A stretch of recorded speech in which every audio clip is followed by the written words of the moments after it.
Buenos dias, pessoal! Tudo bem com vocês?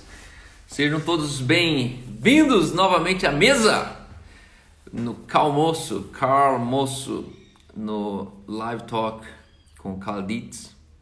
E antes de a gente receber o nosso convidado de hoje, vou anunciar aqui Pastor Pedro de Bens. Pastor Pedro de Bens é o pastor da Igreja no Cinema em Florianópolis, e ele vai entrar daqui a pouco já com a gente.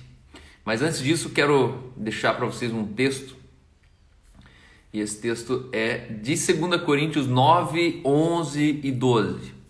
2 Coríntios 9, 11 e 12. Ele diz assim: ora, aquele que dá semente ao que semeia e pão para o alimento, suprirá e aumentará a vossa sementeira e multiplicará os frutos da vossa justiça. Ora, aquele que dá semente ao que semeia e pão para o alimento.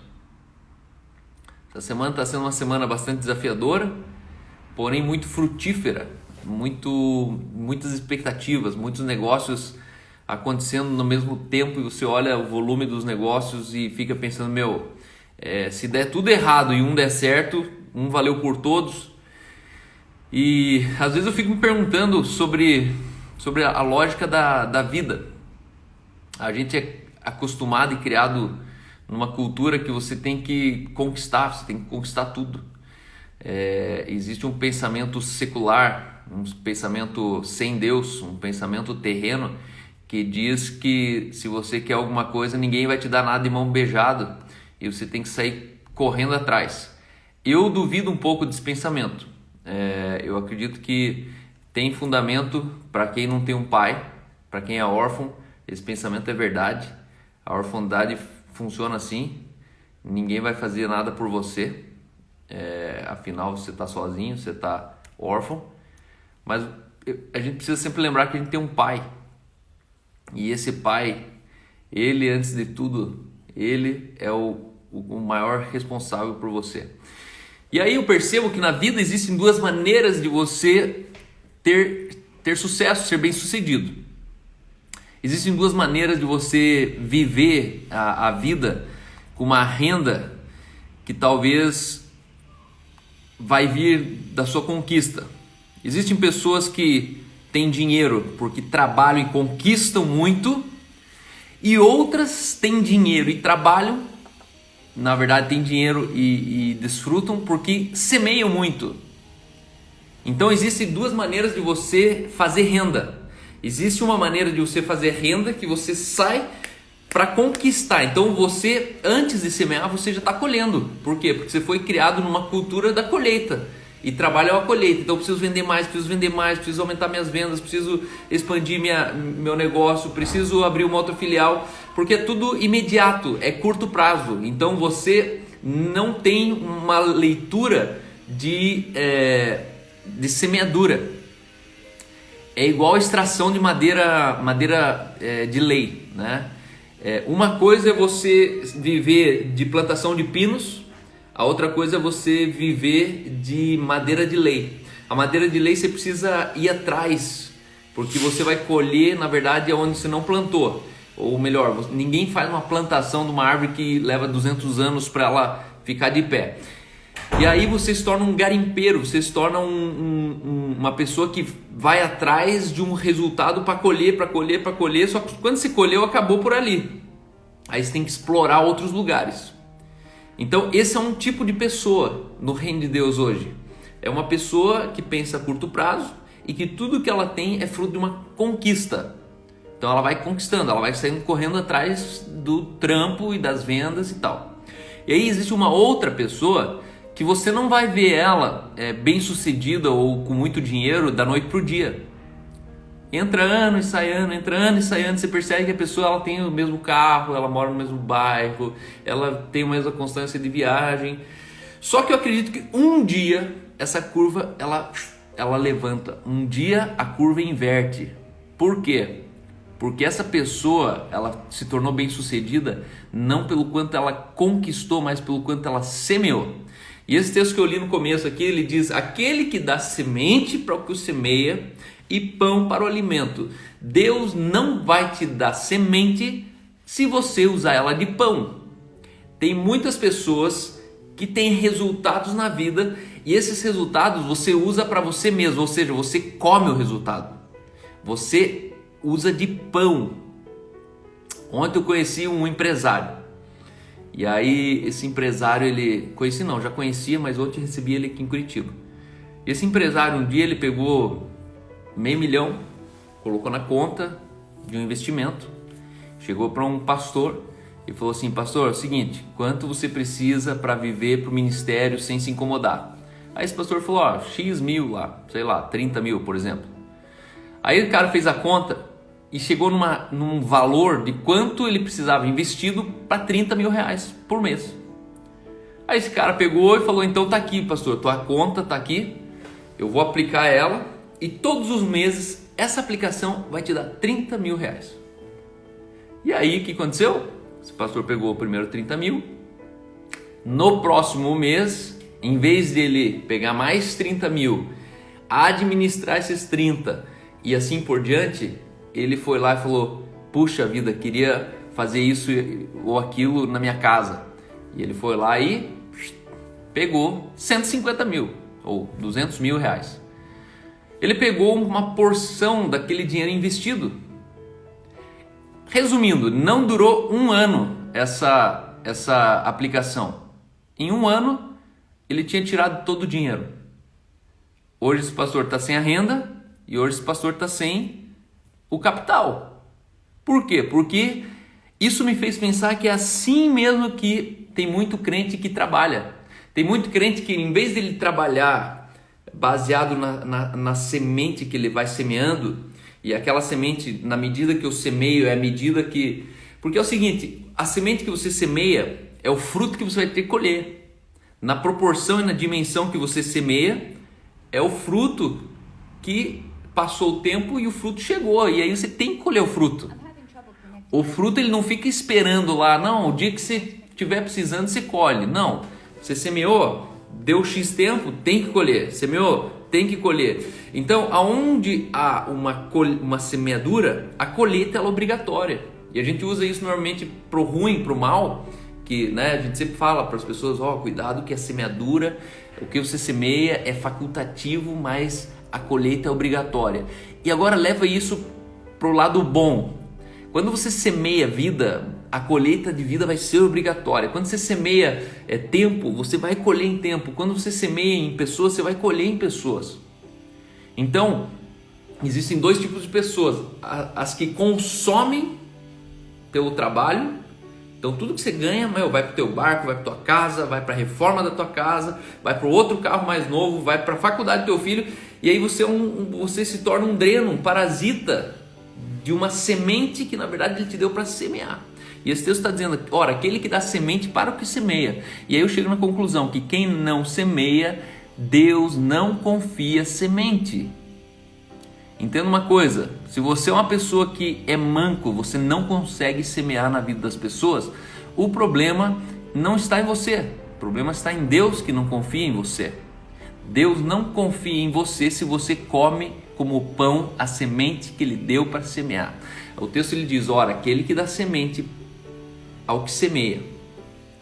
Então, se você não semeia, Ele não te dá semente. E pão para o alimento, Ele multiplicará a vossa sementeira. Entenda na sua vida que existem coisas que você ganha como semente. Você não pode gastar nas suas férias. Você não deveria gastar no modelo do seu carro. Você não deveria gastar na sua casa.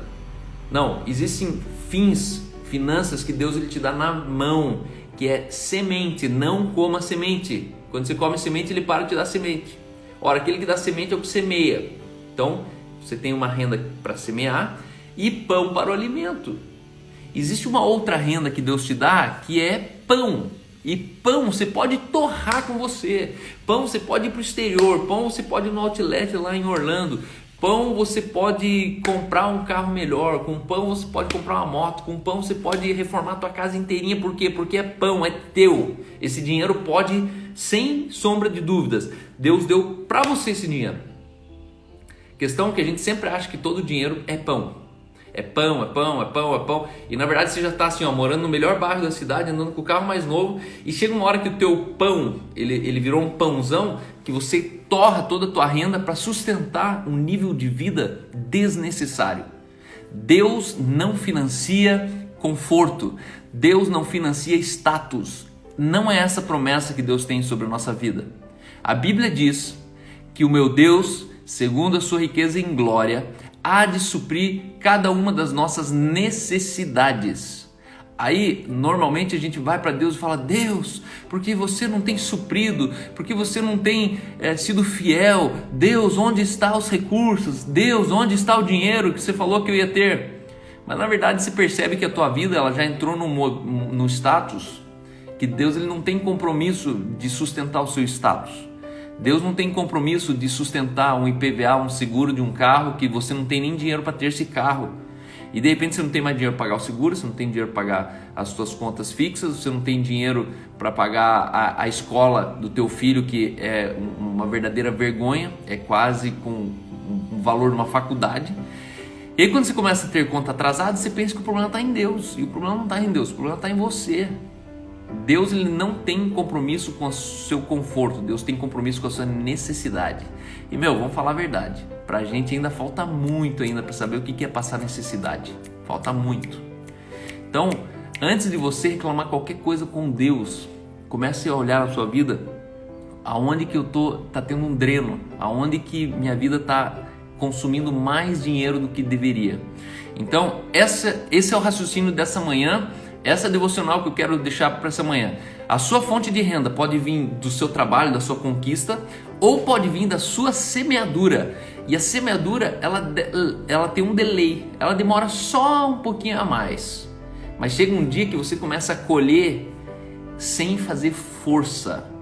Você pode ter uma renda, você pode viver sem fazer força, só que isso envolve longo prazo, isso envolve lógica de semeadura. Então, se você quer ter uma renda sem semear nada, você vai ser um explorador de madeira. Você vai cortando as madeiras, vai pegando teu salário, vai fazendo tuas vendas. Só que você tem que sustentar essa lógica de curto prazo. Eu vendo e tenho dinheiro, eu vendo e tenho dinheiro, eu vendo e tenho dinheiro. Chega um dia que você cansa de vender, chega um dia que você cansa de ter a tua renda só do teu trabalho. Que você cansa de ter a tua renda só da tua conquista. E na verdade, você pode ter a sua renda baseada numa conquista ou baseada numa semeadura. A questão é que a semeadura ela leva um pouquinho mais, mas o tempo que ela leva, na verdade, é a questão do tempo que ela volta. E de repente você está colhendo e fecha um negócio aqui, faz uma venda lá, vende um imóvel que estava 15 anos sem conseguir vender. Começa a vir tanta coisa que você fala: meu Deus, como que em 6 meses eu conquistei talvez mais do que meus últimos 15 anos trabalhando? Justamente por isso. Porque em tempo de colheita, a colheita, o volume da colheita, ela é tão absurda que ela supera todo o tempo que você passou plantando, semeando, regando, preparando a terra, entendeu? Então, guarde isso. Existem 2 maneiras de você ter tua renda. Uma renda que vem de conquista, onde você sai no meio da picada explorando e conquistando, e outra renda que é uma questão de tempo. Você só vive semeando, você vai semeando, semeia a semente. Então, aquele que dá semente é o que semeia pão para o alimento. Discirna hoje essa lição de casa para você. Entenda na sua finança o que é semente e o que é pão. Não coma semente e não tente plantar pão. O pão é a minoria, o pão é a menor parte, o pão é o pouco que você precisa para viver muito bem. Semente é o saco, é uma floresta dentro de um saco. Existem sementes que Deus te dá que você, dentro de um saco, você carrega uma floresta. E aí você tem que entender que essa floresta ela precisa encontrar um lugar para ser semeado, para ela passar a existir a floresta. Se você comer semente, você mata uma colheita. Se você se alimentar daquilo que Deus te deu para dar para os outros, você mata uma colheita inteirinha, beleza? Então, sem muitas delongas, estamos com amigos de perto e de longe e agora vou chamar o Pedro Bens, pastor da Igreja no Cinema em Florianópolis, um dos caras mais carinhosos que eu conheço. Fala, meu pastor! E aí, chefe? Bom dia, tudo bem com você? Tudo bem? O vizinho de cima resolveu fazer reforma agora. O que que tu acha? Ele prega em cima, você prega embaixo, então, irmão. Você é louco, velho. A E Olivia tá aí? aguentando aí já? A Olivia tá, coitadinha, tá dolorida. Tá Tomou dolorido? vacina ontem. Puxa vida, na perna? Aí ela mexe uma, aí reclama. Aí mexe a outra, reclama também. Caramba. Então, pessoal, esse aqui é o Pedro de Bens, ele é o marido da Ellen, ele é filho e Da pastor, Thaís. filho da Thaís, filho e pastor de crentes assembleanos, uma família tradicional lá de Florianópolis. E eu tive a honra de poder conectar com esses caras uns 4 anos atrás, praticamente pela internet. A história dessa igreja ela é muito peculiar. A Igreja no Cinema em Florianópolis, para quem não sabe, se eu não me engano, é a primeiro campus da INC fora de Curitiba, né? A gente chegou a ter 10 campos no Brasil de uma maneira orgânica, de uma maneira que as pessoas iam se organizando pela internet. No final das contas, a gente ia se conhecendo, ia se congregando e no final havia ali uma ação. Dessas 10 igrejas sobraram 5, dessas 5 está aqui um dos principais idealizadores de tudo isso, um dos caras mais resilientes que eu conheci nesse percurso todo. Um cara insistente, um cara maduro, um cara que ama Jesus e faz tudo por ele, por isso que chegamos aqui. E hoje o Pedro ele é pai de família. Não foi assim que eu conheci ele. Eu brinco que sem filhote não existe família, né? Então ele era um casal ainda com a Ellen. Mas esses são pessoas que realmente vale a pena a gente conhecer. E uma vez que a gente conhece, assim, por muitas vezes eu falo, se a INC terminasse hoje, sobrasse só o Pedrinho, sobrasse o Juliano, sobrasse o Léo, sobrasse algumas pessoas assim, tudo teria valido mais a pena do que a própria igreja, né? Hoje a gente se conhece por conta de um, de um ideal em comum. E eu sou privilegiado de poder fazer parte dessa família, pastorear a vida deles, orientar, mentorear, ser um amigo. E eles são a nossa família em Florianópolis, então a gente ama demais essa família. E o Pedrinho, na verdade, ele tem uma história bem interessante. Ele é um dos melhores assembleanos que eu conheço na face da terra, né? E assembleano eu sempre falo que é crente de pedigree, né? Continua assembleando, tá? Só pra deixar claro, continua assembleando. Isso. Assembleano é igual pedigree de cachorro, tá ligado? Você olha uns cachorros feios pra caramba, mas você vai ver lá ele tem pedigree, entendeu? Brincadeira, brincadeira. Não posso falar muito, né? Eu também não. Pastor alemão não é aquelas coisas. É, Mas ele é assembleano, eu sou pastor alemão, então tá feito o pedigree é, aqui. pois é. Mas é um homem fiel, é um crente que Paulo descreve em 2 Timóteo, em 1 Timóteo, é um líder que está escrito nas cartas aos Coríntios, aos Gálatas, e é um cara hoje que tem servido a congregação, tem servido o Bible College, tem servido a INC de Curitiba, tem servido a comunidade de Florianópolis. E hoje o nosso desejo aqui, na verdade, é trazer um pouco da vida do Pedro, né? De onde ele saiu, como foi a formação dele. Ele é engenheiro civil, se não me engano, mecânico, Eletricista. eletricista. Engenheiro eletricista que no meio do percurso entendeu que precisava viver para algo além do trabalho, né? E hoje ele é um líder comunitário, é um cara que pastoreia famílias, é um cara que inspira, é um cara que lidera, um cara que ensina, que prega. E eu sou fã da tua família, sou fã da tua parentela, na verdade, né? Eu sei que recentemente você passou por uma perda muito dolorida aí, como família. A matriarca da família faleceu alguns dias atrás, então eles estão nesse processo, inclusive, dessa celebração, desse luto ainda. Mas obrigado por você ter topado de estar aqui com a gente hoje. A gente vem nessa semana falando um pouco sobre a gente, né? Sobre a nossa congregação, nossa comunidade, líderes que Deus tem colocado no nosso caminho aqui. Começamos com o Ciro, depois veio com a Aline, o Léo Pimpão. Hoje está aqui você, depois tem ainda o Juliano, a Rebeca de Guarulhos, e assim o Thales, a Andressa, e o Robinho, e assim por diante. São muitas. O Helder ontem também. É, o Helder. São pessoas que Deus ele confiou como ministério para a gente e que hoje eu posso dizer que eu sou pleno no ministério que eu lidero. Eu sou completo com as pessoas que eu tenho, né? Jesus ele falou: orem ao Senhor da Seara que lhe envie ceifeiros. E ali eu entendo que Jesus estava falando que o problema da colheita não são os frutos, não é a plantação. O problema da colheita é quem está colhendo. E eu posso dizer que hoje, na minha congregação, esse problema está suprido. Deus enviou ceifeiros. Né? Um dia eu falei: Deus, envia as pessoas mais loucas. Eu quero liderar as pessoas mais loucas da minha geração. Né? E hoje eu tenho as pessoas normais da minha geração liderando as mais loucas da minha geração. Né? A gente lidera gente louca, a gente lidera gente que não é normal, que a linha de raciocínio é ilógica, né? Um dia é homem, outro dia nasce mulher, né? Dependendo da lua, cada dia, né? As pessoas elas são meio híbridas assim no que vivem, no que creem, e às vezes isso gera revolta, mas eu sempre tenho que lembrar já dessa oração que eu fiz lá atrás. Falei: Jesus, eu quero liderar as pessoas mais loucas da minha geração, e às vezes eu esqueço disso, e aí fico chateado, fico bravo.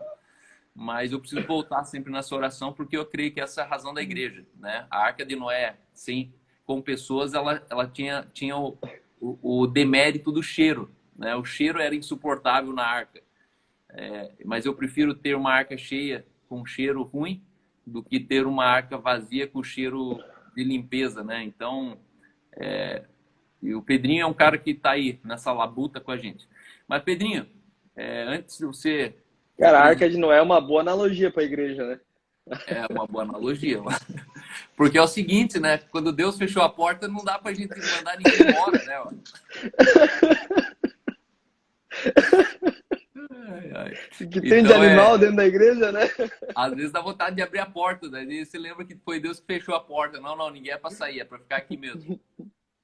Mas conta pra gente um pouquinho, Pedrinho, da tua trajetória até o dia chamado hoje e como Jesus foi parar dentro da tua casa aí, o que te moveu, né? A gente vai entrar aqui falando um pouco qual é a tua paixão, os dilemas que você teve ali atrás de entender que é o que, para quanto que eu devo mais tempo, viver com mais tempo para Jesus e menos dinheiro em casa, ou se eu vivo com menos tempo para Jesus com mais dinheiro no bolso. São dilemas que eu acompanhei, que você passou aí e que eu passo aqui também, mas que no final a gente se abraça, toma um bom vinho aí e sempre o reencontro é uma expectativa muito grande. Então, conta pra gente aí como é que é a tua história. Primeiro, né, obrigado pela oportunidade de estar aqui junto contigo, conversando com... Eu até conversei um pouquinho com o Cal antes, eu não sei, eu falei para ele: cara, minha conversa com a tua, minha expectativa é ser uma conversa bem, bem branda, assim como eu gostei muito da conversa que tu teve com o Elder, que é mais de um relacionamento de amizade do que, de fato, uma entrevista, né? Mas o Cal falou da audiência dele e talvez nem todo mundo sabe a minha história, apesar de boa parte das pessoas que convivem com a gente sabem ela.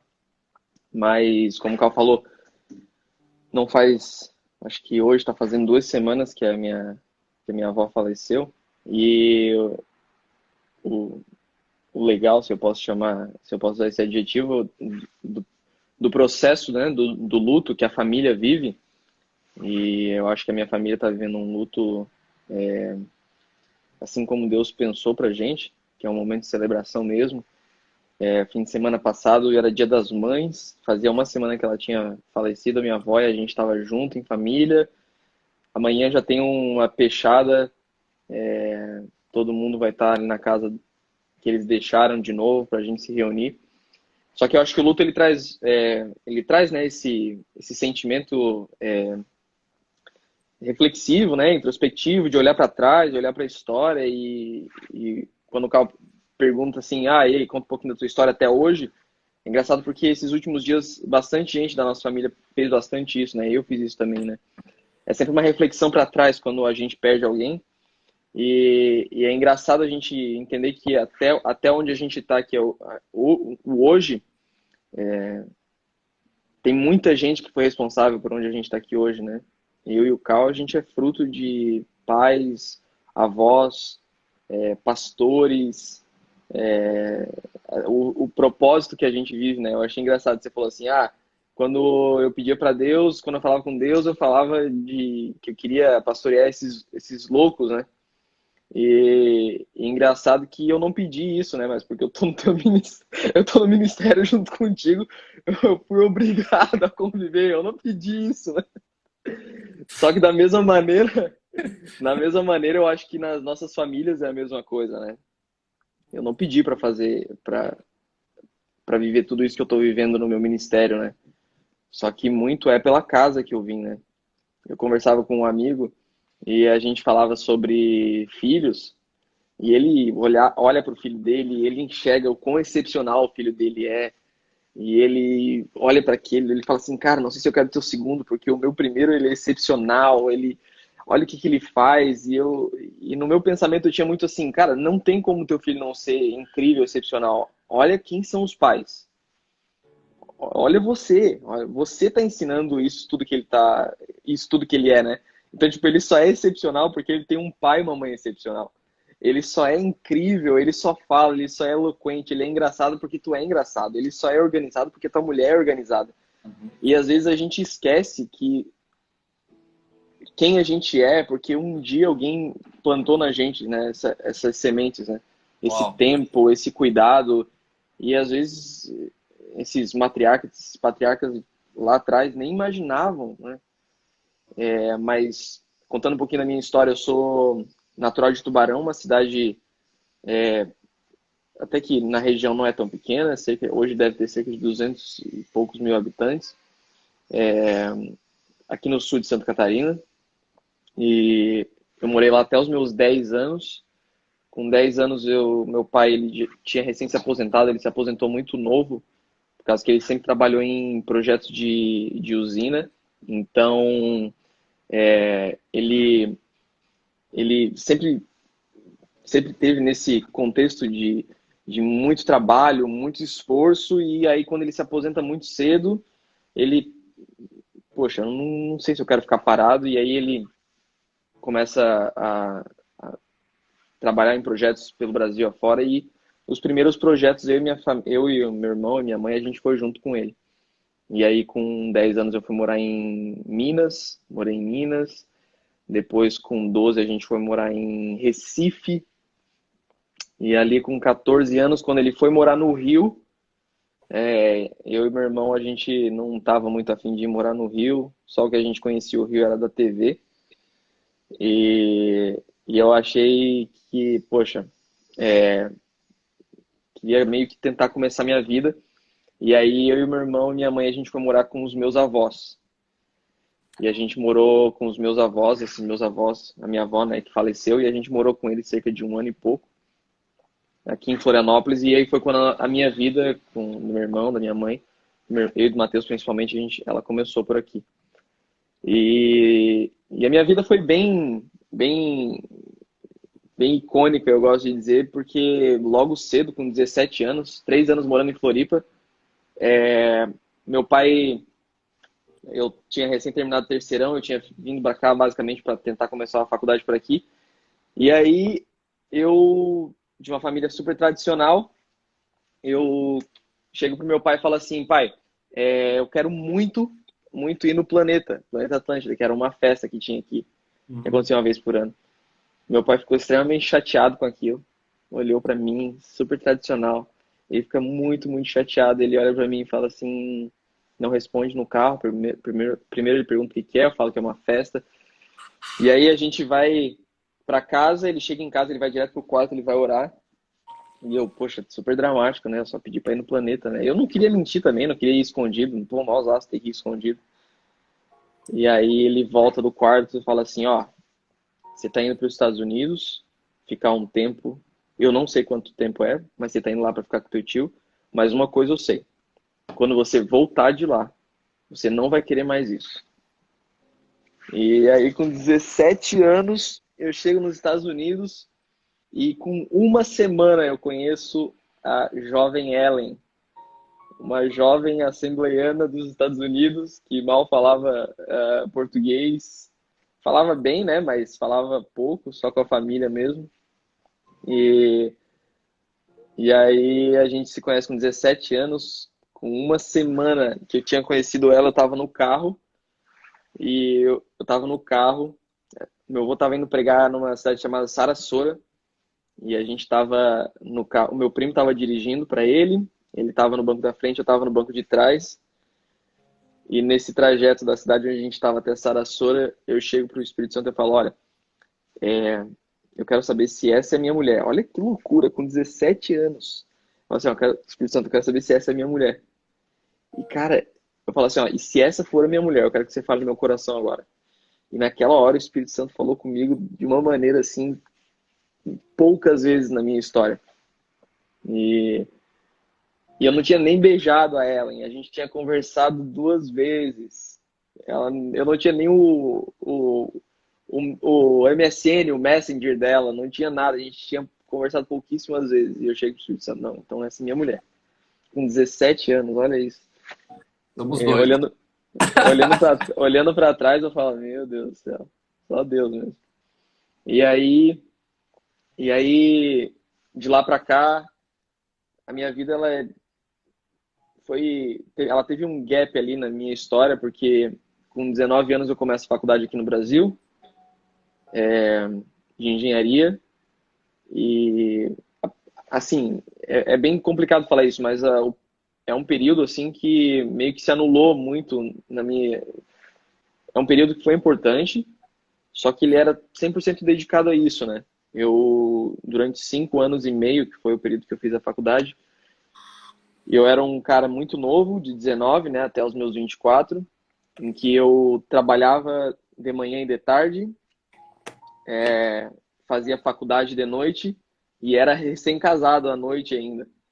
Depois da faculdade, chegava em casa às 11 e pouco. Então foi bem complicado. Eu não tive nessa fase de jovem adulto ali dos 19 aos 24, quase 25, eu tive poucos momentos mesmo de poder me engajar com a igreja, não me engajei, de poder me dedicar a qualquer outra área, era basicamente profissional e estudo. E aí, com 24 anos, quando eu recém tinha terminado minha graduação, o Cal vem aqui em casa, já vai fazer 5 anos, Cal. A Ô, gente louco. está já em Perdi conta já. setembro, feriado de 7 de setembro, o Cal vem para cá e Sem conhecer eu, ninguém. sem conhecer ninguém, o Cal, ele, na verdade, ele vem para cá porque eu tinha, logo no final da faculdade comecei a me envolver com igreja ali na Assembleia.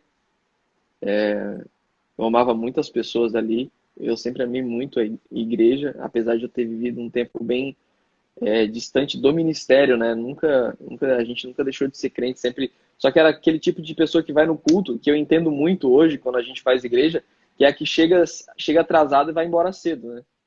Eu entendo essas pessoas, porque eu fui 6 anos da minha vida na igreja, foi isso, né? Eu chegava atrasado, depois que o louvor já tinha começado, e ia embora antes do amém, né? Antes da oração. E, e aí a gente começou a se envolver na Assembleia, em seguida a gente é demitido da Assembleia, carinhosamente demitido. Eles pedem pra gente não se envolver mais, porque achavam que a gente estava sendo muito radical. A Assembleia, ela tem algumas tradições que pra gente elas não cabiam muito. E aí, em 2015, em julho, a gente é despedido. Em setembro, o Cal já estava aqui. Aí o Cal prega 3 dias aí no feriado de 7 de setembro. E dia 21 de setembro a gente vai conhecer a igreja no cinema pela primeira vez. O Emerson Stempin prega sobre equilíbrio. A gente vive uma ceia num hall e quem faz é o Baran e a Carol. E aquela ceia marcou a gente pela simplicidade. Nunca vou esquecer aquela ceia que a Carol e o Baran fizeram depois da palavra do Emerson. E aí no final o Cal vai dar uns recados paroquiais ali. E aí o Cal levanta e fala que tem o pessoal da igreja, que tem o pessoal de Floripa. Aí a gente levanta. Aí, pô, legal, tal. Aí o Cal fala assim, esses são as pessoas que vão implantar uma igreja do cinema lá em Floripa. Aí a gente, cara, como assim? Não tô sabendo dessa, não. A gente volta pra Floripa e aí quando a gente tá de volta em Floripa, as pessoas falam, e aí, a gente vai montar mesmo ou não? E aí a gente já tinha pedido carinhosamente pra gente não fazer parte do time de liderança, né?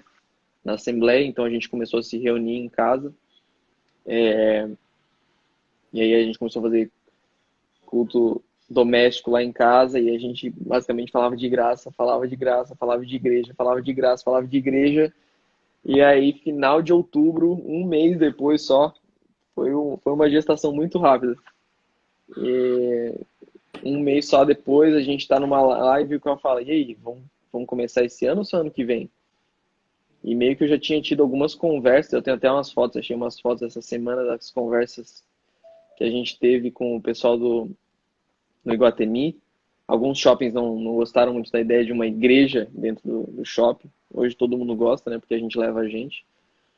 Mas, E não vende, leva a gente e não vende o salzinho, a feijão. é.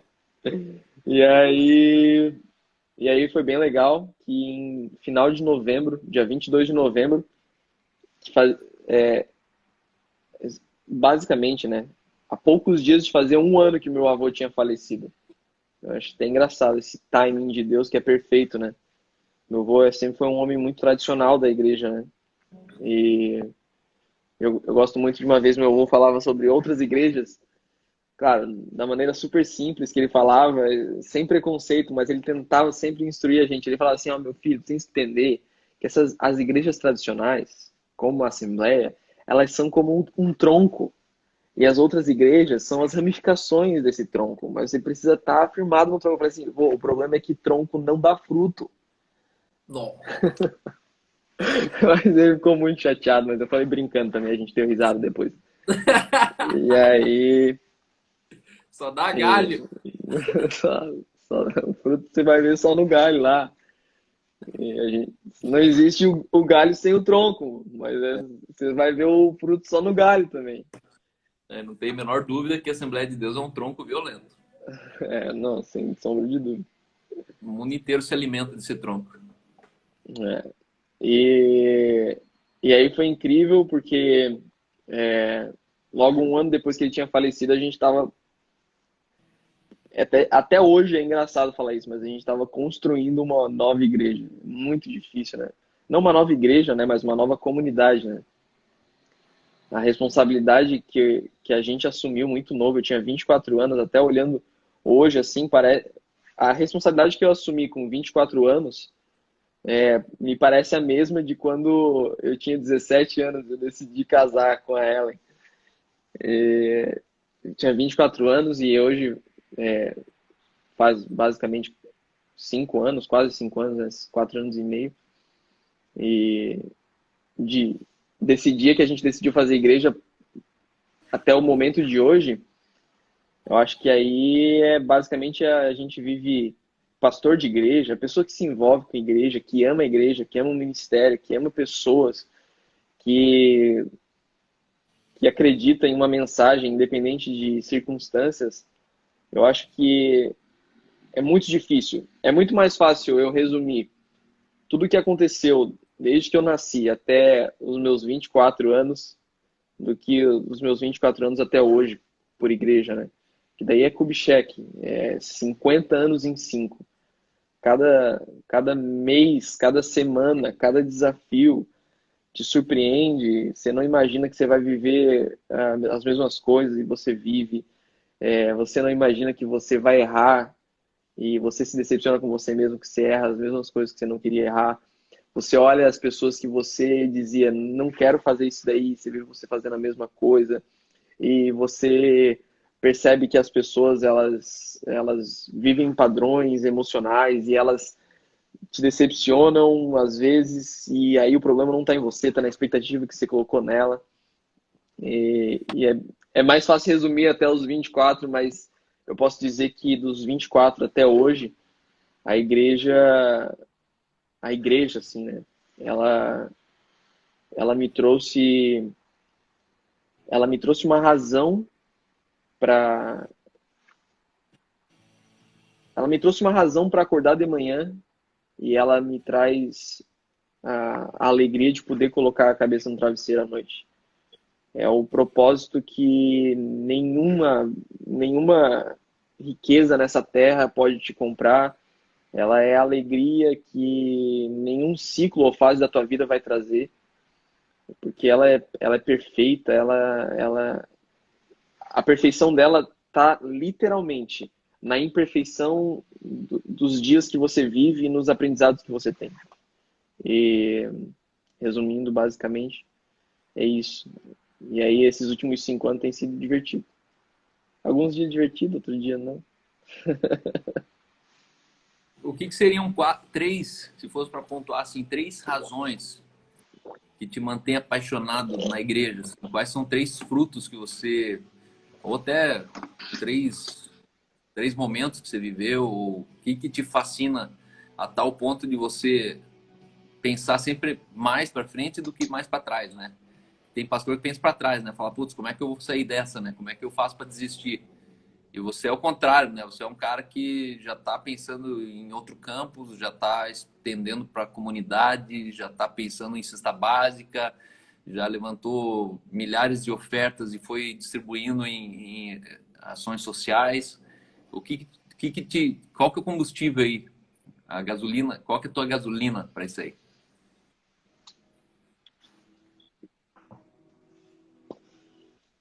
É... Poxa, é difícil. O complicado é que eu vou tentar dar uma resposta menos clichê possível, mas o, o pensamento áureo é sempre o mesmo, né? Tipo, não existe, não vai existir, eu acho, um dia em que, em que você vai olhar e vai dizer, olha, fiz isso bem feito. Eu me cuido muito para não fazer isso, né? Para não olhar para os frutos do que a gente vive e dizer assim, estou fazendo alguma coisa certa, porque a partir do momento que eu olho, né, para aquilo que a gente está realizando e eu digo, a gente está fazendo alguma coisa certa, o dia que as coisas não dão certo, a gente olha para a gente diz, olha, a gente fez alguma coisa errado. E aí a gente perde a percepção de que existe um Deus soberano sob controle. Então, as coisas dando certo ou dando errado, eu tento ter o mesmo pensamento de que existe um Espírito Santo guiando uma noiva até um noivo. E a gente é no máximo, assim como o João Batista vai dizer que é o amigo do noivo. No máximo, no máximo, no máximo. E eu gosto de enxergar as coisas que... Eu acho que a resposta mais franca dessa pergunta é o que me sustentou até hoje, né? O que me sustentou para estar aqui até hoje. Em Salmos 37, 23, vai dizer que Deus firma os passos do homem bom. Deus firma os passos do homem justo em algumas passagens, né? E eu percebo que a caminhada para todo mundo que está junto com a gente, isso não é uma coisa minha, do Cal, ou do cara que é empreendedor, ou do cara que trabalha num posto de gasolina, ou do cara que trabalha com saúde, independente com qual área que você trabalha, ou o que você tenta realizar, é muito claro que todos nós vamos viver dias bons e dias desafiadores. Isso é claro. No entanto, a pessoa que vive pelo esforço dela mesma, muitas vezes ela se enxerga fraca, e isso é normal, porque nós temos dias em que a gente se enxerga como, olha, não estou bem como eu estava ontem, ou não estou bem como eu posso estar amanhã. E no dia que eu me sinto fraco, eu acabo me sucumbindo, porque não sou mais eu que consigo pisar no lugar certo. Eu começo a olhar para minha rotina no trabalho e falar que eu estou sendo consumido por ela, e aí vem a depressão, vem o burnout. Eu olho para minha família e aí eu começo a enxergar só aquilo que não dá certo. E eu falo, tô no lugar errado, tô na família errada, meu casamento não presta mais. Mas aquilo que eu creio é que o homem bom, aquele homem que é justo diante dos olhos do Senhor, ele firma os passos dele. Então, o que eu creio que o que tem firmado os meus passos hoje é quando eu olho para minha caminhada, eu digo, olha, aqui não é minha força. Não fui eu que plantei essa fundação, mas existe um Deus colocando um piso firme, ainda que tudo que eu tenha, ainda tudo que eu olho à minha volta é areia movediça. E, e eu acredito que o que são meus passos firmes são relacionamentos divinos que Deus me deu. Não consigo me enxergar no ministério ou na minha vida, seja ela cristã ou seja ela fora. Eu acho que o principal cuidado de Deus nas nossas vidas não é a comida que você mais gosta e você vai comer hoje ou vai comer amanhã à noite. Não é andar com o melhor carro, mas são os relacionamentos que você tem. O dia que você descobre o que é um amigo, é um relacionamento muito legal, muito gostoso. Mas o dia que você descobre que um irmão em Cristo que compartilha com você um propósito, o que é esse relacionamento com um irmão, você descobre que o sangue de Jesus que te conecta é muito mais forte do que qualquer DNA, qualquer relacionamento familiar, fraternal, por causa de uma família, de um sobrenome. E hoje, com certeza, eu sou fruto, né? O lugar onde eu tô hoje, ele só existe porque existem pessoas que firmam os meus passos, né? Elas são enviadas por Deus para firmar os meus passos. Então, se eu pudesse resumir, eu diria que os principais são os relacionamentos. É muito divino, porque Paulo vai dizer, né, que de graça eu recebi, de graça eu entrego. E quando você consegue entender que tudo que você é por causa que você tem um ciclo, um núcleo de relacionamento de pessoas que conseguem fazer que você abençoe, só porque você é abençoado por elas, você perde esse ego, você perde essa, essa, essa, essa maneira egocêntrica de olhar para como você ajuda os outros. Porque é muito claro, eu só consigo te abençoar porque eu sou abençoado. Eu só consigo te dar relacionamento e amar você porque eu sou amado por outras pessoas. Então, eu diria que principalmente o que mais me estabelece na vida que eu vivo hoje são os relacionamentos. Outra coisa que talvez eu vou falar isso, mas talvez por causa da fase, por causa do momento, mas eu não quero deixar de falar isso, mas é muito pelo legado. Onde eu tô hoje, sim, a maneira como eu me comporto, a maneira como eu enfrento desafios, a maneira como eu olho pro amanhã e eu sei que existe esperança, é porque alguém lá atrás me ensinou que tá ruim, não se preocupa. Existe um Deus cuidando de todas as coisas. Acredito que o legado de uma história, você... Não necessariamente a família que eu tô, né? Mas o que eu decidi aprender dentro desse universo que eu tô. Porque da mesma maneira que eu, existem outras pessoas da minha família que não usufruem tanto quanto eu vejo que eu usufruo, simplesmente por causa de uma escolha delas. Então, o legado que eu tenho é do que eu escolhi usufruir da minha família. E, e eu acredito que um terceiro, se eu pudesse resumir, seria um alvo, um objetivo. Eu acho que eu só não desisti até hoje porque eu tenho certeza e convicção para onde eu tô indo. E não é um lugar onde eu sou realizado. Não é um lugar onde eu sou realizado. O fim da onde eu tô indo não está na minha própria realização, mas está em um evangelho a ser anunciado. Eu creio em um evangelho a ser anunciado até que ele volte. Eu Amém. não sei se ele volta enquanto a gente... Eu não sei se a gente vai experimentar isso, não sei se a gente vai estar nesse dia ou se no dia que a minha vida acabar eu vou me deparar com esse momento, mas eu creio nisso. Então, eu sou Amém. muito movido por isso. Pode ser até romântico, né, falar isso, mas se eu falar algo diferente é mentira. Então eu acho que isso resumiriam três coisas que me movem. Você casou com uma moça que praticamente cresceu nos Estados Unidos, a Helen, A Helen. e você tinha todas as oportunidades, provavelmente, de morar nos Estados Unidos. O que te fez morar no Brasil? Cara, engraçado, né? Porque, na verdade, hoje ainda, né? Eu tenho... é, eu tenho nacionalidade... não nacionalidade, né? Não sei se... nacionalidade italiana também. Eu sou italiano. E, e a Ellen, ela tem toda a família dela lá. Então, a gente teria toda a oportunidade, na verdade, não só suporte, mas a gente tem muito incentivo para morar lá. Existe todo semestre ou todo trimestre tem um convite. Por que vocês não vêm para cá? Aí no Brasil tá ruim. Por que vocês não vêm para cá? Por que vocês não vêm para cá? Por que vocês não vêm para cá? E, eu e ela a gente já nem sabe mais como responder porque fica até mesma coisa, né? Não é tempo, não é hora, não é propósito. Não, a gente é apaixonado por Florianópolis, né? Mas quando eu morei lá, quando, é, com os meus 17 anos, eu criei um, um pensamento muito claro a respeito desse American Dream, né? Que é o que todo mundo quer quando vai para os Estados Unidos. E eu, muito novo, consegui ver a fragilidade desse American Dream. Porque, e É foi o que isso eu aí. conversei com um amigo, nossa, cara, há poucos dias a gente falava sobre isso, ele falava sobre ir para os Estados Unidos, ir para os Estados Unidos, ir para os Estados Unidos, e eu falei assim, você nos Estados Unidos vai estar trocando.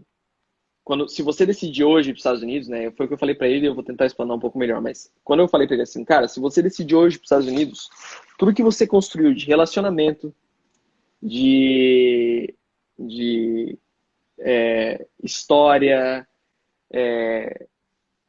tudo que você construiu com a tua família, o legado que ela te deixou, não um legado de dinheiro ou de talvez ministerial, mas todo o relacionamento, os relacionamentos, tudo que você aprendeu com ela a respeito do Brasil e tal, a respeito daqui, né? Você vai trocar ela por uma coisa muito clara.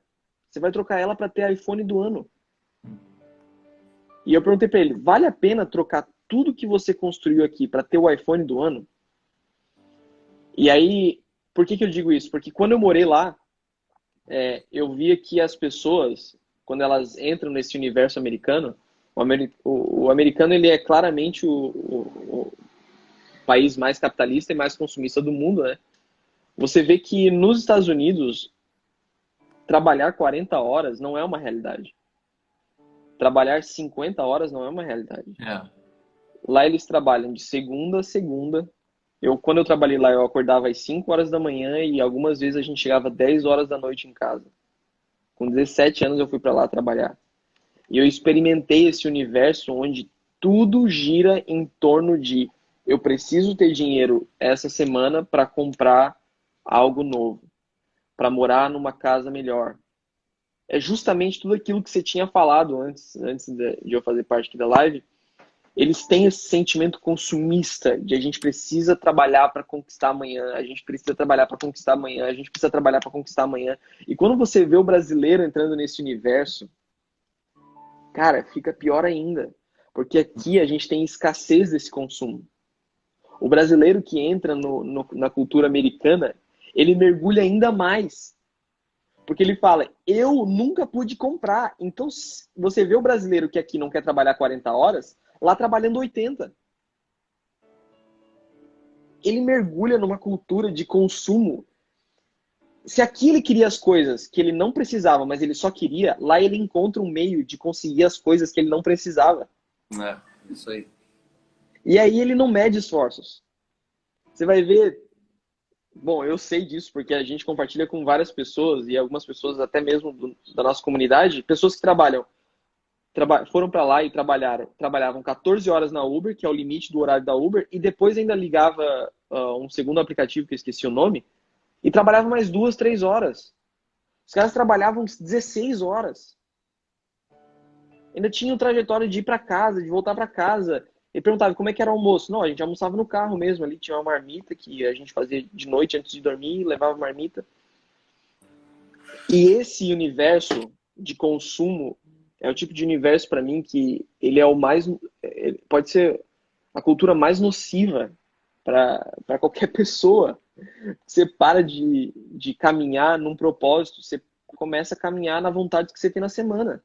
Se naquela É. semana você quer trocar de computador, você vai trabalhar para trocar o computador. Aí depois que você trocou o computador, você vê que você precisa de outra coisa. Aí você corre atrás de comprar outra coisa. E aí depois que você conquistou, você percebe que você não tem mais o que o outro tem. Aí você corre atrás de ter outra coisa. E eu acredito que essa foi uma das primeiras razões pelo qual eu olhei para fora e falei, olha, não sei se lá é tão melhor do que aqui.